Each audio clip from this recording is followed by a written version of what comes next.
Because when I see an injustice, I want to put it right. Harold Wilson once said that the Labour Party is a moral crusade or it is nothing. He was right. Our moral crusade now is to address the inequalities and injustices that this crisis has so brutally exposed and to build a better, more secure future. Thank you.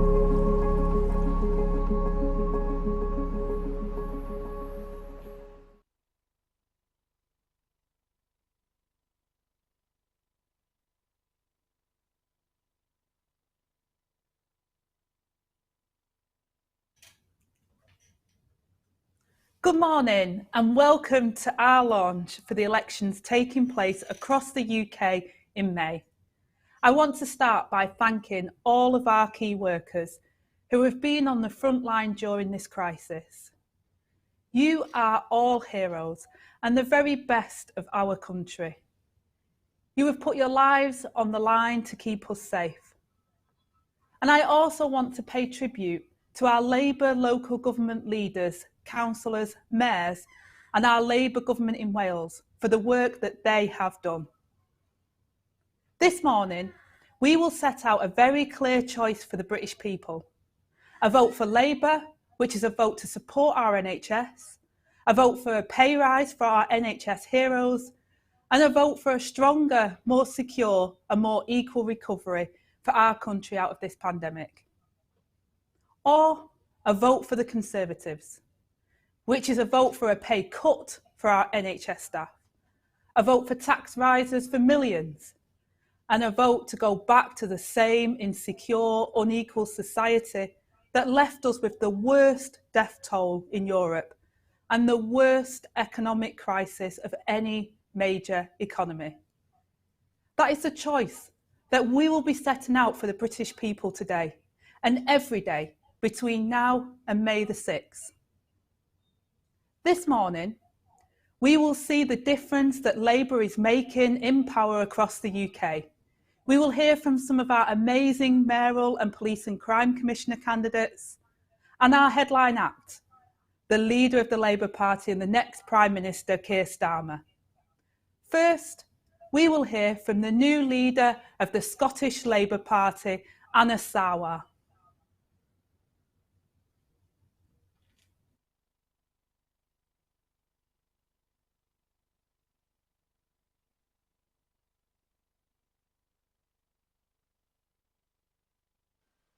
Thank you, Angela, for that very kind introduction.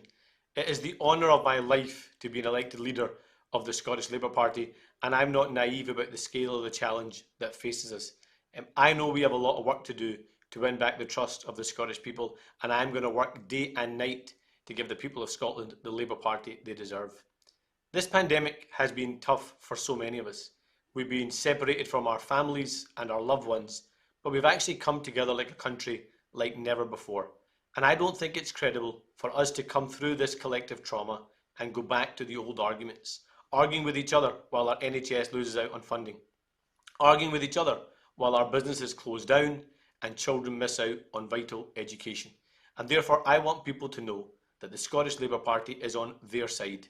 It's on their side on the issues that matter to them. So I say directly to people in Scotland, and I know to people across the whole of the UK watching this today, I want you to know that if you are worried about your job, if and when you go back to work, we are on your side. I want people to know that if you're worried about your child's education or mental health, I'm on your side. If you're worried about a cancelled operation or a failure to get a cancer diagnosis, I'm on your side. If you're worried about the planet we're going to leave our children and our grandchildren, I'm on your side. And if you want us to focus on rooting out the inequalities and injustices that exist in our society, I'm on your side. And I promise you that the Labour Party I lead will always be on your side. So let's get right behind this campaign. Let's elect as many Labour MSPs, Labour councillors, Labour mayors, Labour AMs across this country as we can, because it's only Labour winning representation, fighting for the issues that matter to people, that can transform people's lives across this country. Let's not go back to those old arguments. Let's instead focus on what unites us as a country, not what divides us. So please remember to vote me when it comes in the election.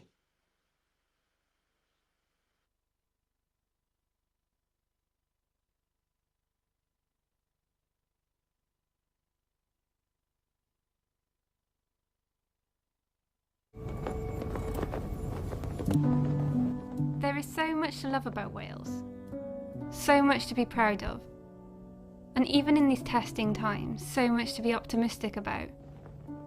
Our landscape, coastal paths and national parks are the envy of the world with an unmatched natural beauty. The sense of social solidarity that is unique to Wales runs through all our communities. Our patriotism is not just proud but outward looking. We are a country that welcomes, protects and respects everyone who calls Wales their home. And we are a country that has set the standard in so many ways in both the UK and the world, and are confident of our place in both. It was a UK Labour government that delivered devolution to Wales with a vision of a stronger, fairer nation. And it has been Welsh Labour governments that have realised that vision over the past 20 years. The last year has tested our country, our communities and our institutions in the harshest of ways. But Wales's plan to get through the pandemic is working. We've seen the very best of Wales at the most difficult of times, and now it is vital that we harness all that we have learnt to move Wales forward together. This pandemic has shown how Wales can lead the way, trusting those institutions which understand the communities they serve. Welsh Labour has told it like it is. They've kept people safe and taken the decisions when it was necessary to take them, even when they were unpopular. I arrived in Wales in 1967, and over the years I've seen so much that has changed. Some change has been difficult, and some change we have had to fight for. But I am proud of the country that Welsh Labour have helped to shape. I am excited that the country that 4 of my grandchildren will grow up in will talk about its achievements and know that they are nobody's poor relation. They will grow up in a country at ease with itself, and a country that knows its best days are ahead. It's easy to forget how big an impact our Welsh Government have on the things that help make Wales what it is. We know how they are funding new schools, investing in our NHS and building houses for people like me and families like mine. But this Welsh Labour Government has also stepped in to support sports clubs, stop kids going hungry and protect and promote the natural landscapes that we can sometimes take for granted. Even as they're dealing with the challenges of today, they are moving Wales forward to a socially just and sustainable future. This May, I'll be voting for the first time, because Welsh Labour have given 16 and 17-year-olds the chance to do that. I know they see young people as voices to be listened to, and as citizens with a stake in the future of our country. Welsh Labour wants ours to be the best country in the world to be a young person in. I want to help them make that happen. People like Poppy, Joe, Feroz and Aleri make Wales a country I am proud to lead. It is stories like theirs that inspire me and my government every day as we chart a path together out of this pandemic, determined to use the lessons we have learnt to move Wales forward. Our vision for Wales is bold and ambitious, as it should be. And as we have seen more than ever in this past year, ours is a country that has extraordinary capacity to meet the sternest of challenges, to not just match other countries, but to show them the way. I know the months ahead will bring difficulties and there will be disappointments, but I believe more firmly than ever that Wales does not just stand ready to overcome them, but to use these challenges to build a country that is ready to face the future with confidence, so that we can move Wales forward together.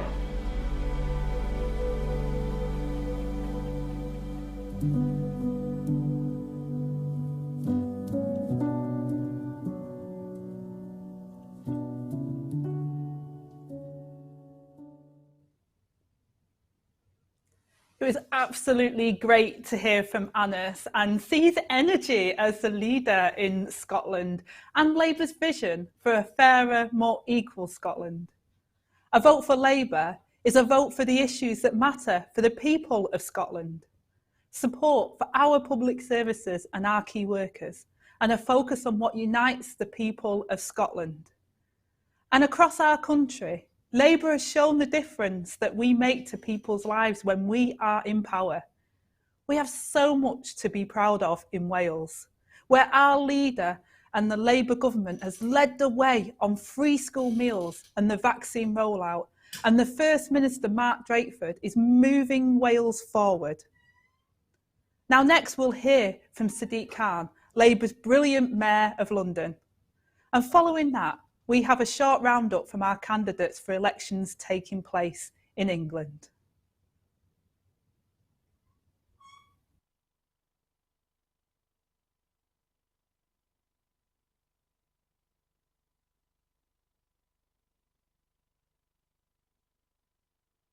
When Labour is in power, we get to do amazing things.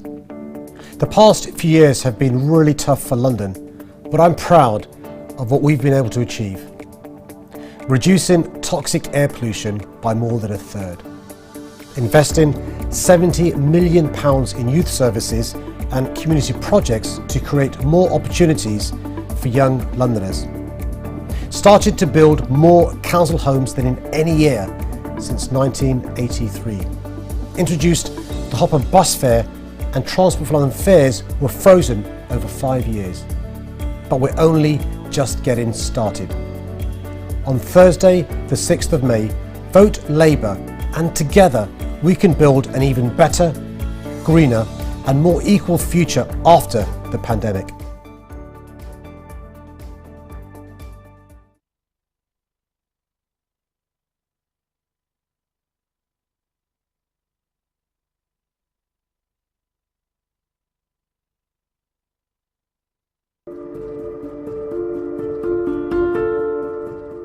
I'm Tracy Brabin and I'm standing to be West Yorkshire's first ever Metro Mayor.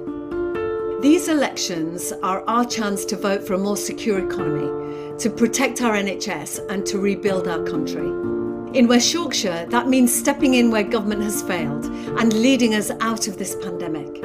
It means building a fair recovery that creates good jobs, delivers better connectivity, public transport that works for local people, revitalise towns, villages and cities, and reindustrialising those once proud heartlands with green innovation. And it means keeping people safe and fixing the mess the Conservatives have made of policing.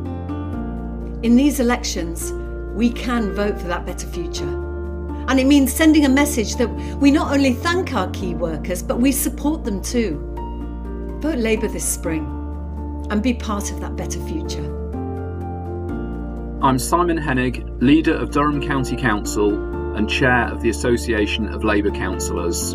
We are fighting these elections to keep County Durham safe, for cleaner and greener neighbourhoods, and to deliver 30,000 new jobs, which are needed now more than ever.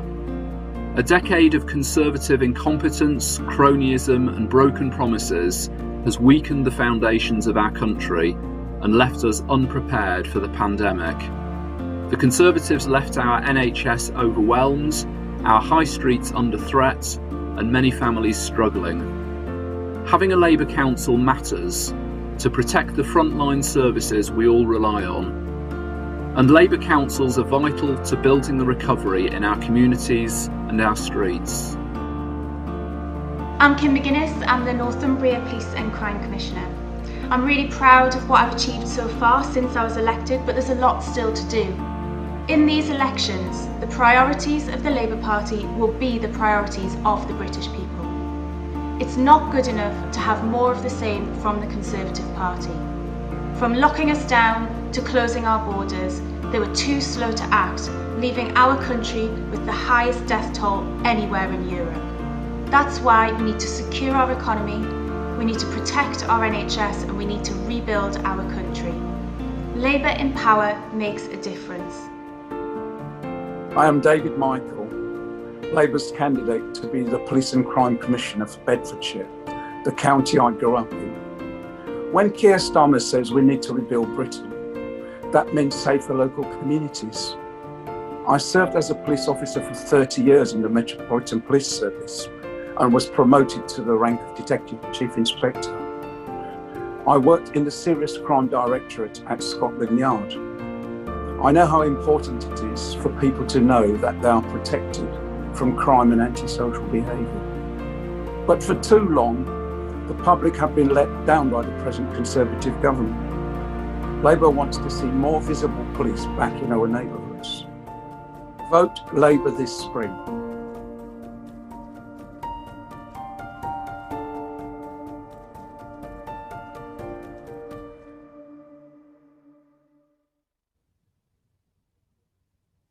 It's absolutely great to hear what Sadiq has achieved whilst in power and his plans to build a more equal, greener London out of this crisis. And I'm really looking forward to being with Sadiq tomorrow when we're going to listen to the NHS and frontline workers. And it was so inspiring to hear from our candidates standing across England in the local mayoral and police and crime commissioner elections this May. So it was really good to hear from just a few of them there. Over the last year, we've all been stuck in our living rooms. And in these elections, you can vote from the comfort of your sofa. So next up, we will hear about making sure you have signed up for an early vote so you can vote safely, vote by post, and vote from home. Then there will be a short campaign launch film. Our greatest strength in election campaigns is our members out on the doorstep. We can't campaign like we usually do this year, but we are still one movement of people in every village, town and city fighting to build a fairer, stronger country. And then at about 11:05, Keir will be going live for his speech, and I know you're all excited about that. So now's your chance to put the kettle on and get yourself sorted ready for the next session. May the 6th will be the biggest local and mayoral elections ever in the UK. Every vote counts and Labour is counting on yours. Don't miss out. Make sure you vote early and vote by post. Join millions across the UK voting safely from home this year. Get your postal ballot today. It's simple and convenient, and your vote could be the key to a Labour victory. Wouldn't that be nice? No matter where you live, you can sign up for a postal vote now at postalvote.labour.org.uk. So do it today.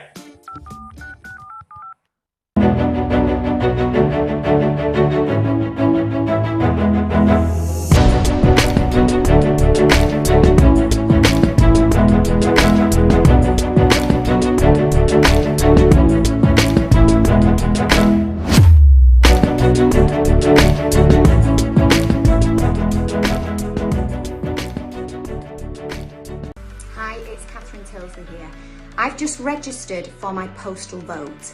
This year on May the 6th, we will see the biggest local and mayoral election that the UK has ever seen. It's more important than ever to have your voice heard. Do not miss this opportunity to make a difference. It's super easy and it's super safe. It can be done from the comfort of your own home. Simply log on to postalvote.labour.org.uk. Make it count. Vote.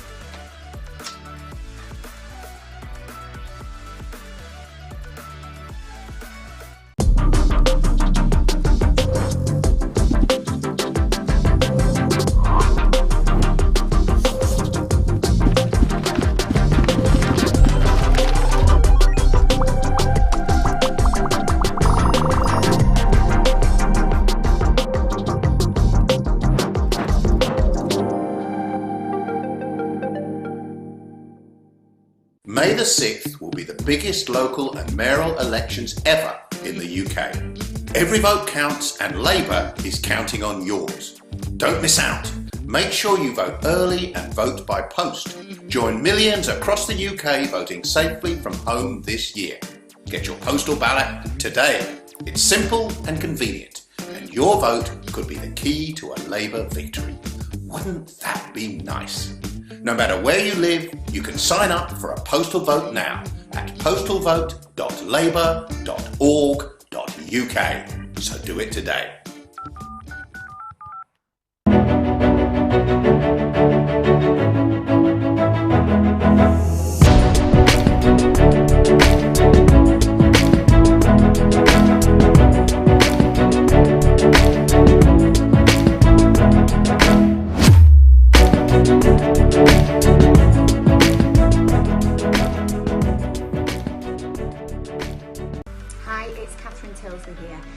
just registered for my postal vote. This year on May the 6th, we will see the biggest local and mayoral election that the UK has ever seen. It's more important than ever to have your voice heard. Do not miss this opportunity to make a difference. It's super easy and it's super safe. It can be done from the comfort of your own home. Simply log on to postalvote.labour.org.uk. Make it count. Vote.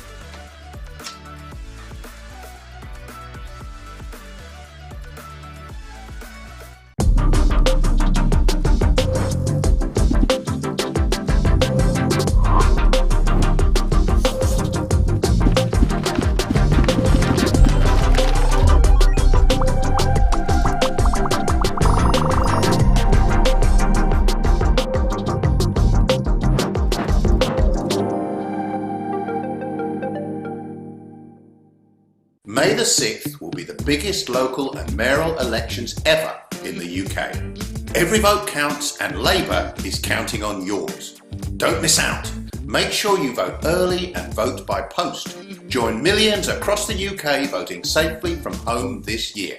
Get your postal ballot today. It's simple and convenient, and your vote could be the key to a Labour victory. Wouldn't that be nice? No matter where you live, you can sign up for a postal vote now at postalvote.labour.org.uk. So do it today.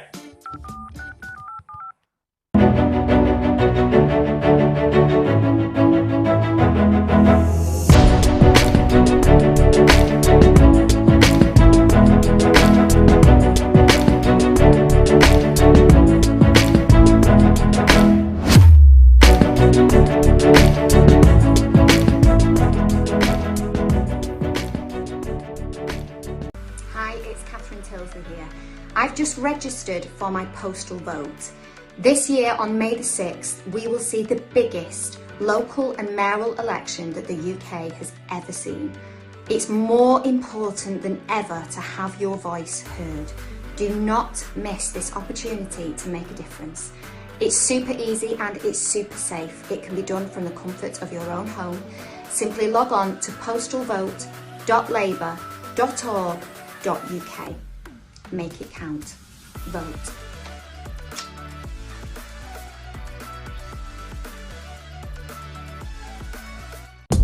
Hello, I'm Mark Prenter. I'm a Labour councillor for the Medway Unitary Authority, but also a train driver for South Western Railway. I run as a councillor because quite often being a union member and a local rep, which I am at Waterloo, you're dealing with people's issues and you see that real effect it has on people when you give them hope and you give them success with any issue that they have.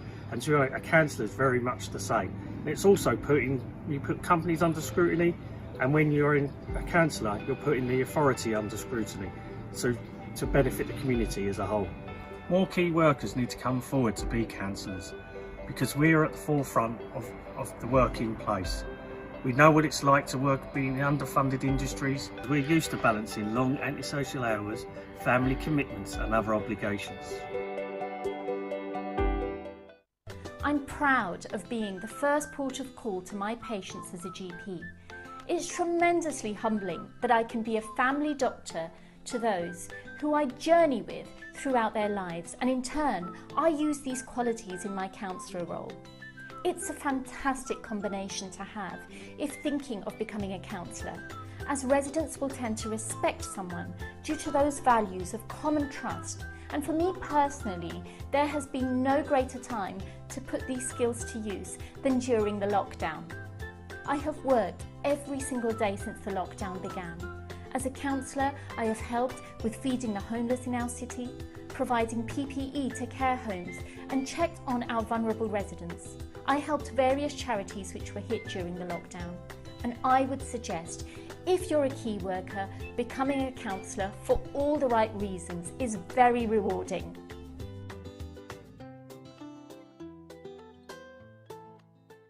I'm a registered nurse. I've been working at Ipswich Hospital for 19 years. I'm also Ipswich Borough Councillor for Priory Youth Ward. I've been a councillor for 4.5 years.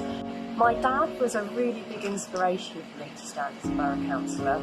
My family isn't a political family. None of us have ever stood for political office before. In fact, my parents didn't even vote because my dad was in the army and we moved around from pillar to post every 2 years. We didn't get a chance to vote. But my dad's sense of civic pride, civic duty and the leadership skills he showed as a soldier kind of showed me that I could actually take that other step and be confident enough to stand up for my community, not only as a nurse but as a local councillor.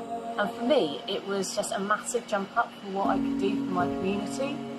As a nurse and a public sector worker, we work every day for our communities. We work really hard and we can make a difference to people on an individual level. So I found that I could make a difference to my patients, I can talk to them and I can try and make the best of a bad situation for them. But being a borough councillor means that I can advocate for whole communities and make a bigger impact on a much bigger scale for so many more people.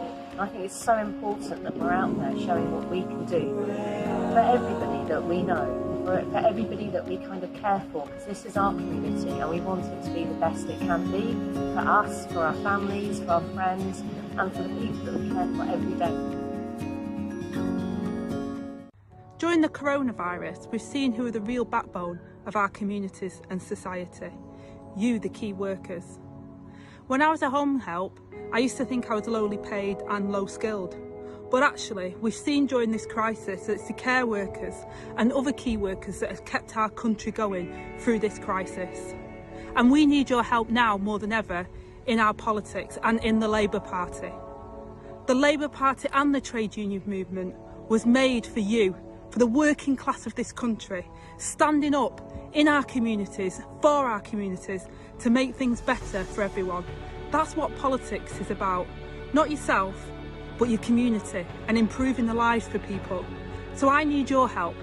The Labour Party needs your help because we need you to stand up and be part of rebuilding Britain and be part of the recovery that we need to get ourselves together, to look out for each other and ensure that the working class of this country gets a better future going forward. So please get involved, get in touch and stand for your community, stand for Labour.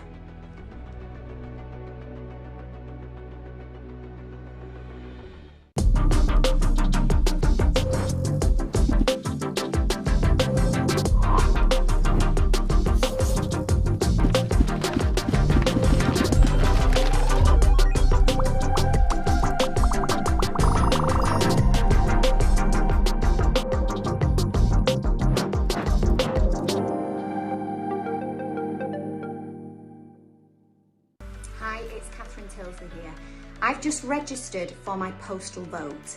This year on May the 6th. The last year has been extraordinary. It has tested everyone and exposed how years of conservative cuts have weakened the foundations of our vital public services. But it's also shown us the best of who we are. Labour in power in local government has stepped up to be there for their communities in the toughest of times, whether in opposition or in power. Hi there, it's your delivery here from Cholton. Oh, thank you so much. I'm Hassan Mahmood and one of the founders of the food bank, and without the council's help I don't think any of this would have been possible, so we would like to thank them for all the hard work and behind the scenes. Labour has supported our NHS and carers when the government was too slow, and they've even been on the front line as our key workers. Often I was the only person that a lot of people saw. So I took time to chat to people. And I was also able to help a lot of people who perhaps were elderly and vulnerable. And because I was a local councillor, I knew how to direct people and to get them help. And I felt really privileged that I was able to actually do that. Labour has worked hard to save jobs and secure the economy across the country. That is why what we needed from the Chancellor today was a meaningful strategy to create the new green manufacturing jobs of the country. That's what I want for our region. I want our region to be the green workshop of the world, but that is not what we got today. Local leaders stepped in to feed hungry children and to make sure they had the equipment they needed to learn during lockdown. I have been so overwhelmed by the Hackney heart and Hackney spirit that has poured out. And with the work of councillors in the community, we have had 265 laptops donated to give to our children and young people. With Labour leaders standing up for their communities when it mattered most. We took this stand for you, We will carry on fighting for you. We will carry on putting your health first. So tough days lie ahead. Please, everybody, look out for each other. This year has shown us just how much of a difference Labour can make to people's lives. It's because of Labour values of compassion, decency and fairness that we'll always go above and beyond. So if you want to play your part in securing our economy, protecting our NHS and rebuilding our country, vote Labour on the 6th of May.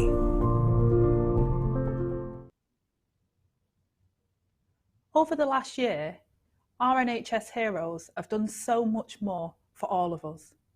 And it's truly disgraceful that Boris Johnson has broken his promise to our NHS staff and is rewarding them for their sacrifice with a pay cut. Now, to introduce Keir Starmer, I'm so proud to welcome Anelia Ahmed.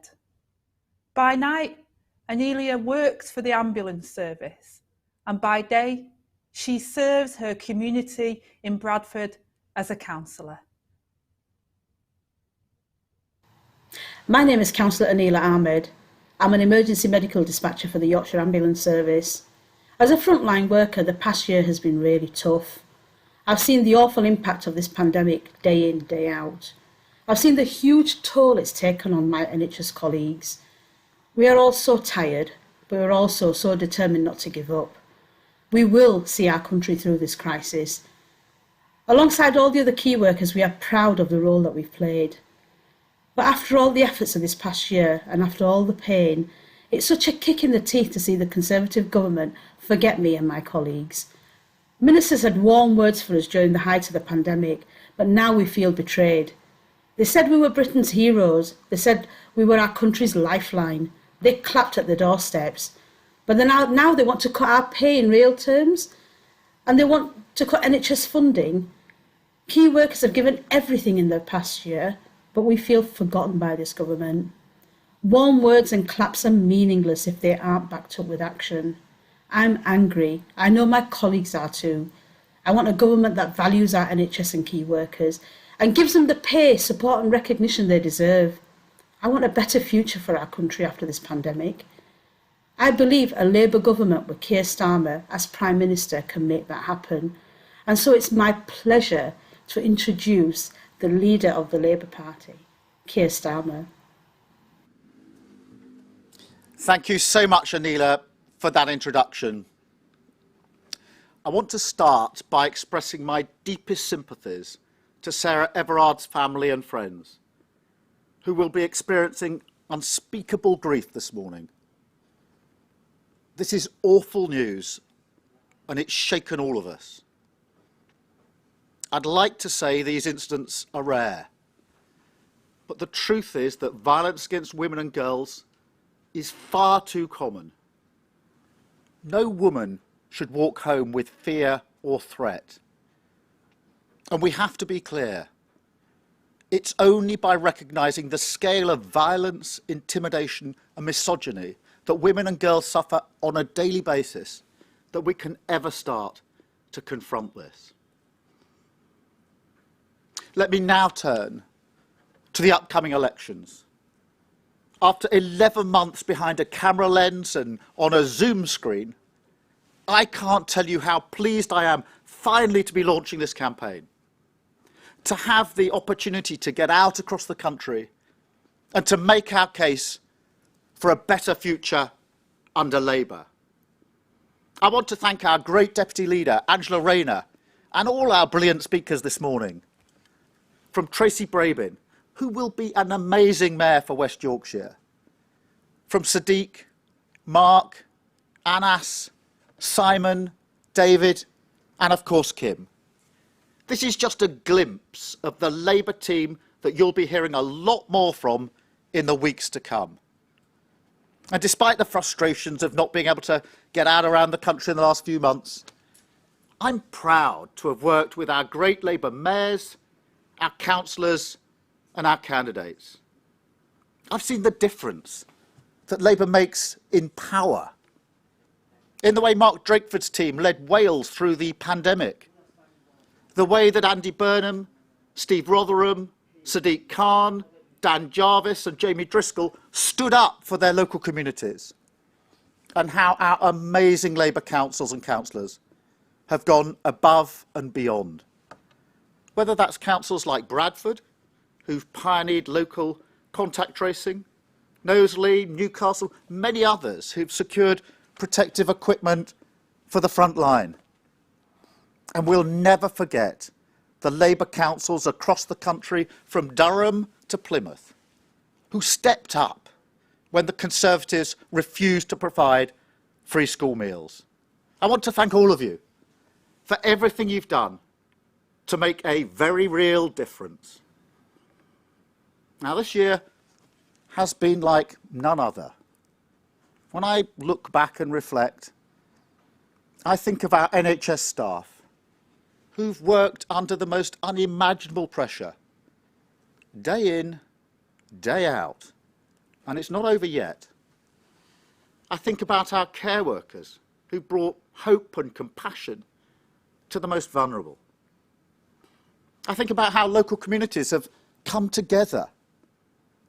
The small things, a knock on the door, delivering food, delivering medicines, keeping each other safe. I think of the businesses who've gone to lengths they never thought possible just to keep their heads above water. And I think about the families who haven't been able to see each other or hug their loved ones for almost a year.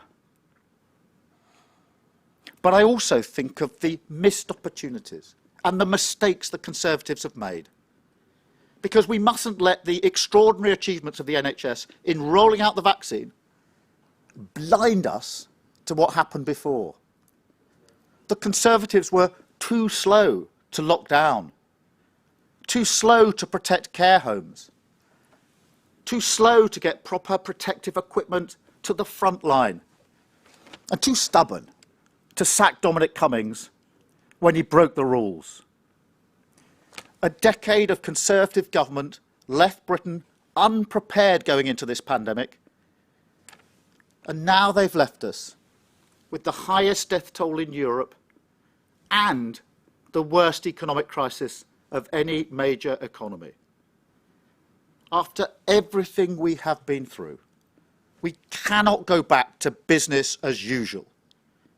We have to build a better future, a more secure economy that works for everyone, and a more prosperous and outward-looking country. That's why these elections are so important, because they're about how Britain recovers, how our communities and public services are run, and how we reward our front line. There's a simple choice ahead of us: to change or to go back to more of the same. There's one thing we know about the Conservatives. Don't listen to what they say. Watch what they do. A pay cut for nurses. Tax rises for families. Nothing for social care. No plan to cut NHS waiting lists. And no idea how to tackle the single biggest threat Britain faces: the climate emergency. Their masks are slipping, and we're seeing the real face of this Conservative Party. Out of touch, out of ideas.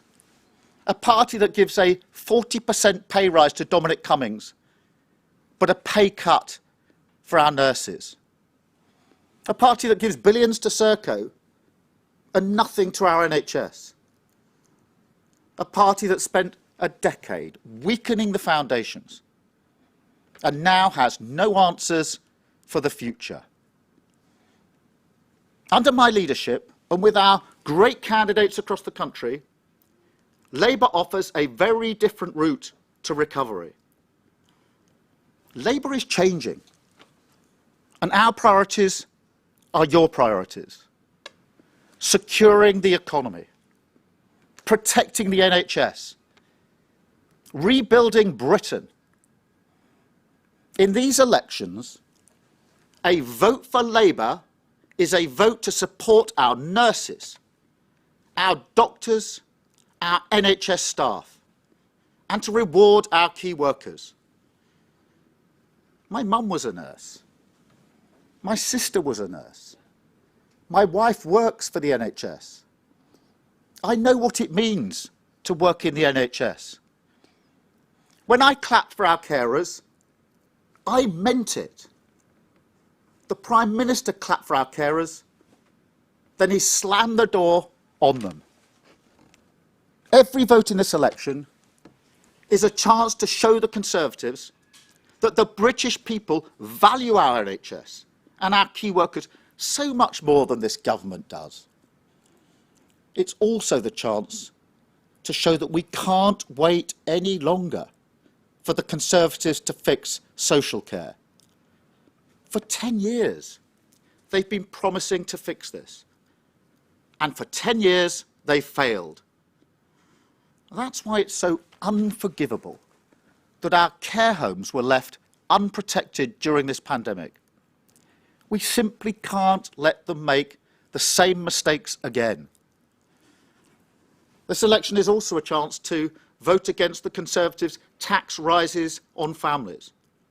That's going to take money out of people's pockets at the worst possible time. The Conservatives fought the last election with a tax guarantee.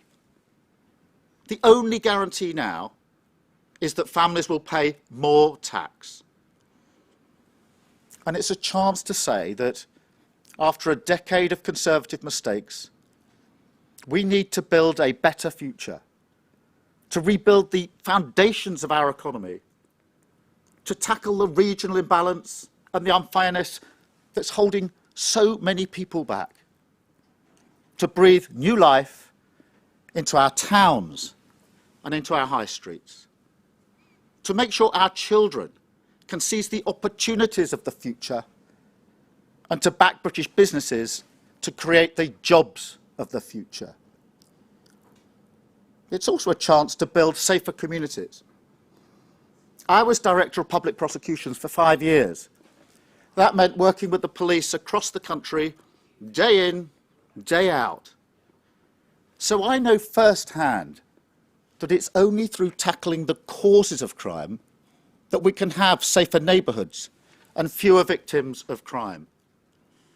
Labour's police and crime commissioners will have one central focus: the safety of all our communities. That will make a real difference. These elections are also a chance to unite our country. After everything we've been through, the last thing we need now is more division. Yet in Scotland, the SNP are fighting amongst themselves rather than fighting for the Scottish people. Their 13 years in power has seen child poverty rise and educational standards fall. And if you can believe it, Scotland now has the lowest life expectancy in Western Europe and the highest number of drug deaths. That's a record of shame. And what's the SNP's priority? Another divisive referendum. Under our brilliant new leader, Anna Sarwar, Labour will focus on what unites Scotland, not what divides us. A COVID recovery plan to protect our NHS. A catch-up programme to tackle the SNP's appalling failure on education. A jobs programme to get Scotland back to work and to build the economy of the future. That's what Labour offers in Scotland: social justice in a modern United Kingdom. In Wales, it's been Mark Drakeford's Labour government that's taken the tough decisions that were needed and that now has a plan to take Wales forward. Mark has shown the leadership that's been lacking from Boris Johnson. And he's shown the difference that Labour can make in power. This election is the chance to give Welsh Labour the tools to finish the job and to deliver recovery that puts jobs and the NHS first. Since Andrew and I were elected 11 months ago, Labour has changed. We're reconnecting with the British people in every region and every nation of the United Kingdom. And we're working hard to rebuild trust. We know there's a long way to go, but I'm incredibly proud of what we've achieved. Whether that's rooting out anti-Semitism in our party or rebuilding our relationship with British business. This is a different Labour Party, under new leadership. And we're making a different offer to the British people. Above all, these elections are our chance for Labour to give something back, to offer the British people a better, more secure future for this country, to reward those who've given so much in the last year, and to put Labour values into action. There's 57 days to election day. Let's make every day count. Let's get out there and fight for every vote. And let's bring about the change we so desperately need. Thank you. Over to you, Angela. Thanks so much, Keir, and as always, you're a tough act to follow. And, you know, I can't promise you a 2.6 million TV studio like the Prime Minister has had built with taxpayers' money. And by the way, a nurse would have to work for 100 years to earn that kind of money. But now, Keir will take some questions from the media. Thank you, Ange. And I think we're going to Damien at the BBC first. Okay, hello, it's Chris Mason at the BBC. Last minute substitution. Oh, good morning to you. Well, good to see you anyway. Yeah, good to see you. In specific terms, Sir Keir, what practical differences could a Labour councillor or a mayor beyond May make as we emerge out of the pandemic? And given the government has presided, as you say, over a death toll in excess of 120,000 in the pandemic, the economic consequences as well, shouldn't these be elections in which you are making huge gains? And yet your deputy was describing this morning these as challenging times for your party. Don't you need to be showing real momentum in these elections if you're ever going to make it to Downing Street? Well, if we need to know what the difference it makes to elect Labour councillors and Labour mayors, look at what they've done in the last 12 months. Look at who stood up for their communities. Andy Burnham in the North West, standing up for his communities, making a real difference. Councillors across the country supporting their communities with food parcels, on homelessness, and actually on test, trace and isolate. It was the local councils that were doing that. Yes, these are going to be tough elections. They're going to be really tough elections. We're in the middle of a pandemic, and we've been constrained. I've yet to make a speech to a live audience. They will be tough. We've got really good campaigners. We've got really good candidates, and we're going to run a very strong campaign. But will it be tough? Yes, it will. Thank you so much. Can we go to Beth, I think, next? At Sky. Beth, good to see you back. Thanks. Sir Keir, the disappearance of Sarah Everard has really shocked this country, and many people feel really unsafe going about their lives. You said at the beginning of this speech that no woman should walk home with fear or threat. But what actually needs to change in law or policy so women can feel safer once more? And a question on the local elections. You were elected as Labour leader nearly a year ago, and these elections will be the first chance for the public to give their verdict on you. What does success actually look like? Surely the baseline for Labour success has to be gains in England, Wales and Scotland as well. Beth, on the Sarah Everard issue, again, our thoughts obviously today are very, very much with the family and with the friends. As I said in opening, if we are to really confront this, the first thing we need to do is recognise the scale of violence against women and girls. And I'm not sure everybody appreciates just how prevalent and pervasive that is. And the second is we have to tackle it at root. We all need to recognise how we need to understand the issue, challenge behaviours. I think this is particularly an issue for men. It's very important for men to speak out on this issue. Of course, we do need more police officers on the beat. We need a criminal justice system that works well. But as I say, the most important thing I think to take away from today are, one, to have our thoughts with the family and friends, and two, to recognise the scale of that violence against women and girls and renew our determination to do something about it. In relation to the elections, look, we're going to fight really hard. Everywhere we're putting up candidates, thousands of candidates for councillors, mayors in Scotland and Wales. We're going to be out there with a strong campaign. Every vote for the Labour Party is a vote for nurses' pay, for NHS staff. But they're going to be tough, these elections. As I say, we're in a pandemic and we are constrained in the way we can campaign. But we're going to fight for every vote in this set of elections. Thank you, Beth. But Sir Keir, do you expect to see gains across England, Wales and Scotland? Beth, we're fighting hard in England, Wales and Scotland, in those council elections, in the mayoral elections. In Scotland, we've got a new leader, a lot of work to do there. And of course, in Wales, it's very important that Mark Drakeford and the team can continue the good work that they are doing.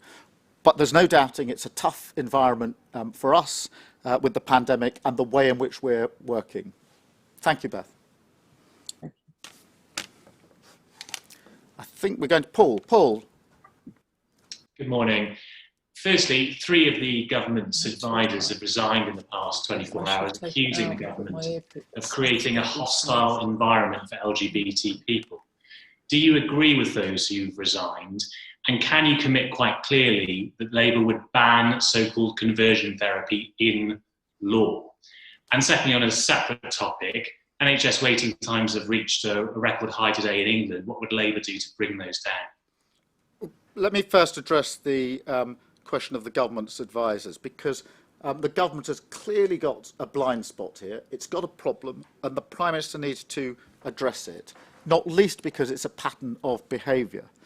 On conversion therapy, it's abhorrent. It's abhorrent, and we are 100% against it. And there's absolute clarity from the Labour Party on that. But as I say, the Prime Minister needs to address what is obviously a problem within his government and a pattern of behaviour that he needs to examine very, very closely. On the question of waiting lists, first thing I'd say is the waiting lists were far too long going into this pandemic. Now, as a result of the operations that haven't been carried out in the last year, understandably, there's a huge backlog. And I was at the Royal Derby Hospital last week, where not only were they dealing with the COVID cases they've still got, but they were rolling up their sleeves, preparing for what they need to do for all those cases that are stacked up. That is why it is doubly insulting to cut the pay of the NHS staff on the front line, just as they're rolling up their sleeves, getting ready for the next stage of the job and the work that they've got to do. Thank you so much. Just on conversion therapy, Sir Keir, would you actually ban it in law? That's really, really important to those who resigned in this issue. Yes, absolutely. Thank you. I think it's LBC now with Theo. Good morning, Sir Keir. You said in your speech a vote for Labour is a vote to support our NHS staff. In light of this, if NHS workers do go out on strike, will you commit to joining them on the picket line? And just on Sir Lindsay Hoyle, the Speaker, would you ask him to demand the Prime Minister come back to the House of Commons and correct the record after he claimed he voted against plans for a 2.1% pay rise for NHS workers? Theo, nobody in the NHS wants to go on strike. As I said, my wife works in the NHS. They don't want to go on strike. The only thing that is causing this dispute is the Prime Minister. And it's what he does that is going to determine this. So the NHS don't want to go on strike. I support them in their entitlement to a fair wage rise after what they've been through. They don't want to go on strike. It's the Prime Minister that's causing this dispute, and it's the Prime Minister that can sort it out. Theo, on the second point, which is about the Prime Minister and what he said wrongly at Prime Minister's questions yesterday, the Labour Party did not vote against the pay rise for nurses. He was wrong about that. He should acknowledge that. He should apologise and correct the record. But I'm afraid we've got a Prime Minister who never has taken responsibility for anything in his life. And he should start now. Thank you. You didn't quite answer the first part of the question with that commitment to going out on joining NHS workers on the picket line. The NHS don't want to go on strike. They are getting on with the job. They're delivering the vaccine. They're dealing with their COVID cases. They're rolling up their sleeves, getting ready for the next stage of the waiting list. The only thing that's causing the dispute is the Prime Minister. And it's the Prime Minister that needs to shift his position and allow the front line to get on with what they do best, which is delivering on the front line. Thank you. Are we going to John at the Daily Mail, please?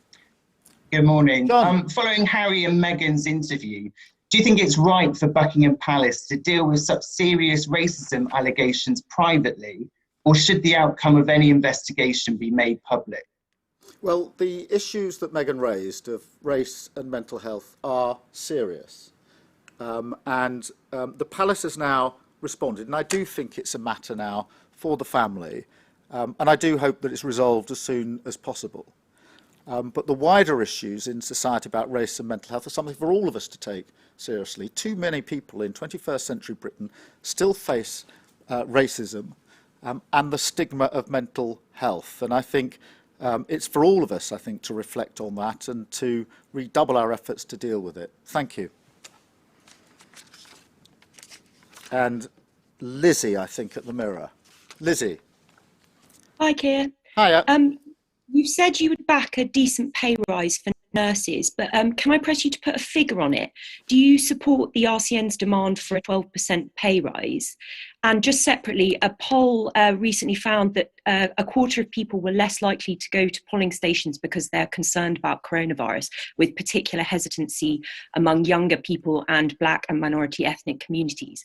Are you concerned about how that could impact Labour's chances at the polls? Lizzie, on the rise for the NHS frontline should be above inflation, a real rise. I think the starting point, at least the starting point, should be the 2.1% that was promised and, of course, budgeted for. It'll be into an independent process, but our frontline NHS deserve a fair pay rise, and that should be the starting point, not the 1%, which, of course, is a real terms cut.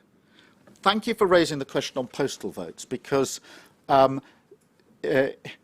of course, people are going to be concerned about going out to vote, and it's very important, therefore, that as many people as possible register for a postal vote and vote early. And I'd encourage everybody to apply for, get a postal vote, and to vote early in that way. Thank you so much.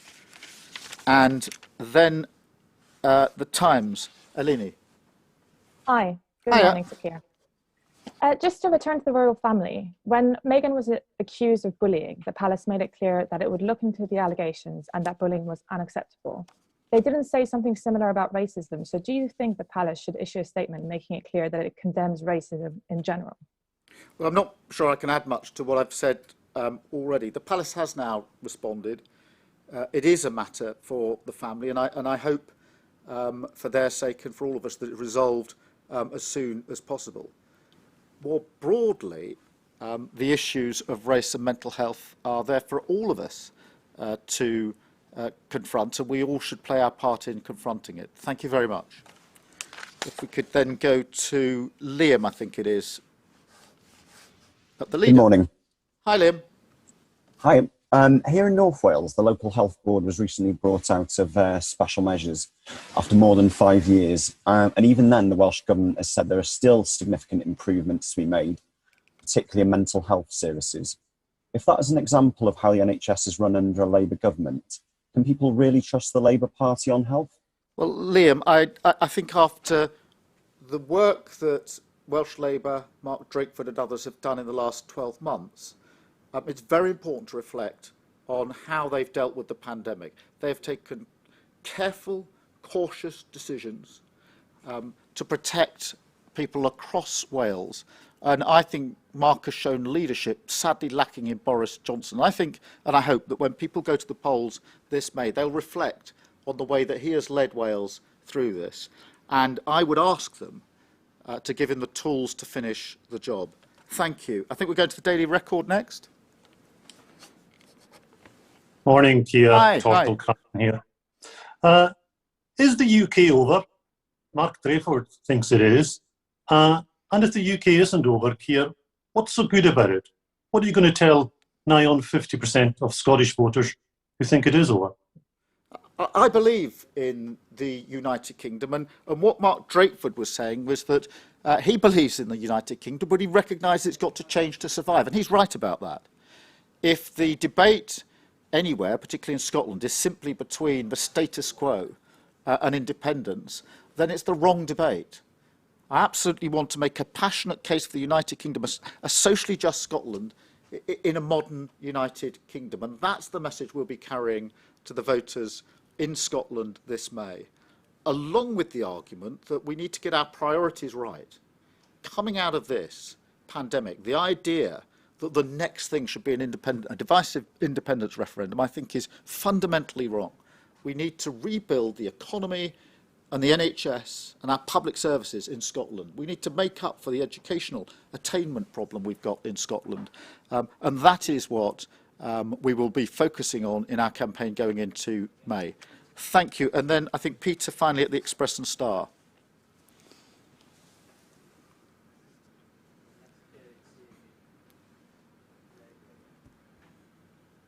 Oh. Have we got Peter by any chance? No. Okay, thank you very much. Thank you.